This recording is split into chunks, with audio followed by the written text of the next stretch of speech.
Welcome back to PSN News. I'm Maia Valerio, and joining me tonight is Neda Toloui-Semnani, a Penn State professor and Emmy Award-winning writer. Thank you so much for coming tonight, Neda. Thanks, Maya. So, you've worn many different journalistic hats over the course of your career, from being a producer to writing your own memoir to now being a professor here at Penn State. Can you tell me about what inspired you to pursue the journalism field initially? Yeah, I think I've always wanted to tell stories, and I like to ask questions. I like people, but I sort of couldn't figure out another way to do everything I wanted to do. And as a journalist, you can always get into almost anywhere.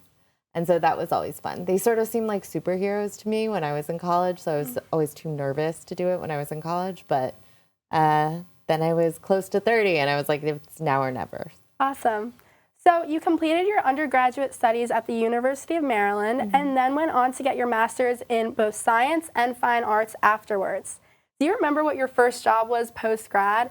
And do you recall ever having a moment where you sat back and thought, all of my hard work has paid off? So I got my master's in, it's a master's of science, but it's in policy. So it's gender and social policy. And nonfiction was the other one. So it was interesting because each one of my my graduate career or my graduate school career really impacted my actual career. And I think often you hear that graduate school isn't really worth that much, but in my case, it really was. Each one of them was a real stepping stone for me. And then did I ever think that I finally, all my hard work has paid off? Well, my first major job out of school that sort of set me on my path was right out of undergrad. I didn't know what I was going to do, and I was bartending, and my family's from Iran. So I decided to go back to Iran, and I worked there for a few months, and there was a horrific earthquake. And just because of where I was at the time, I was able to go and work at the earthquake site. And because of my English and some familiarity, I worked really closely with the UN and international aid groups. And so I sort of had this 360 view of a really horrific disaster. And I kept collecting all these stories and I was writing reports and stuff, but nobody else had the access I did. And I think that was the first time at 22, 23 that I was like, oh, if I was a journalist and I was writing or if I was shooting or something like that, this would be just a beautiful story that I wasn't seeing covered. So that was the first time that I was like, oh, I would like to do something like this. But it took me years before I got there. And then, no, I'm a journalist. I'm never satisfied, nor do I ever want to be. So after my second graduate degree, I sat down in one of our classes and we had to write down everything we ever wanted to write. And then some years went by and I went back and I realized that I could start crossing things off the list. And it was a really extraordinary moment. So I don't know, that's a big recommendation, shoot for the moon. I've been able to do almost everything I've sort of set my mind to.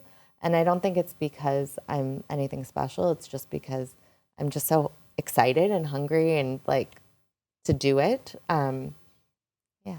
That's amazing. So this is your first year as a Penn State professor.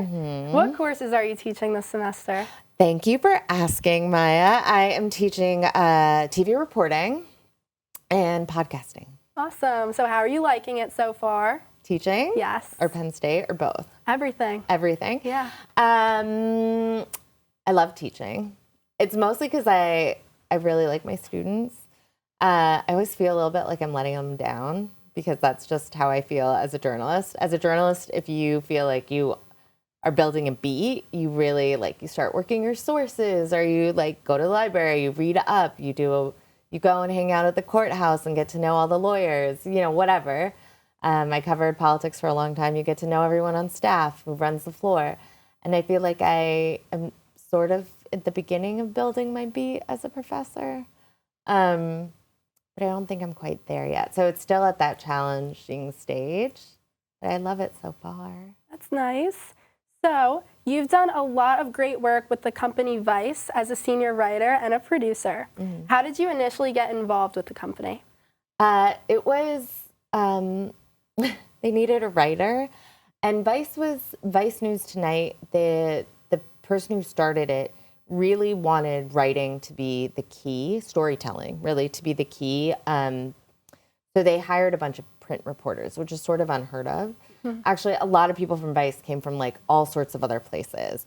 And I think that diversity of background, of, knowledge in general really served us both around the like stories we were trying to get, but also how we were going to tell the stories. Also, if you have a bunch of people who are like, I don't understand why we can't animate this, the story of Fallujah, why can't we animate this for our nightly newscast? And you have a talented graphics department that's like, actually, yes, I would love to do a claymation about religion, or let's talk about ending the penny by doing an animation about the penny. If you have a bunch of people that say, why can't we do it? You end up doing really cool stuff. And that, while I was there, the thing about Vice was it kept regenerating. It kept trying to decide who it was. And I think that's like a strength in some ways. And there was a group of us, there was a group of reporters and journalists and producers and artists and who were just really committed to the craft of doing good news, because it's a craft. So building off of that, you've mentioned before that Vice approaches news with a more creative lens compared to a lot of other newsrooms. What lens do you approach stories with to give your audience new and fresh takes?